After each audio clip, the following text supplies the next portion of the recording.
Hi tears, good morning. Welcome to Raji சமையல் and vlogs. இன்றைக்கி நான் ஒரு ஓல்டு மெமரிஸ் சாங் கூட ஒன்று ஷேர் பண்ணிக்கிறேன். நான் ஸ்கூல் டேஸ் படிக்கும்போது என் ஃப்ரெண்டு ஒருத்தி டெய்லியுமே தயிர் சாதம் கொண்டு வருவாள். அது அவ்வளோ சூப்பராக இருக்கும். நாங்கள் அந்த சாப்பாடை சாப்பிட்றதுக்கு நிறைய போட்டி போட்டுக்குவோம்.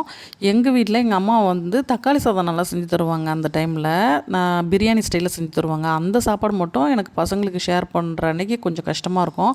ஆனால் இந்த தயிர் சாதத்துக்காக அந்த தக்காளி சாதத்தையும் நான் கொடுத்துருவேன். அதுக்கப்புறம் அதே டேஸ்ட்லேயே நான் சாப்பிடணும்னு நிறைய ட்ரை பண்ணியிருக்கேன். எனக்கு அது கிடைக்கவே இல்லை. அது என்னங்கிறத நான் கண்டுபிடிச்சிட்டேன்.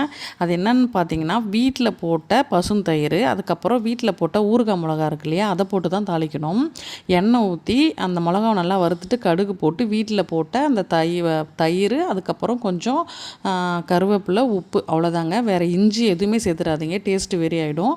இதை மட்டுமே போட்டு தாளித்து சுட சுட சாதத்தில் அதுக்கு ஈக்குவலாக கத்திரிக்காயோ உருளைக்கிழங்கோ வச்சு சாப்பிட்டு பாருங்கள், சூப்பராக இருக்கும்.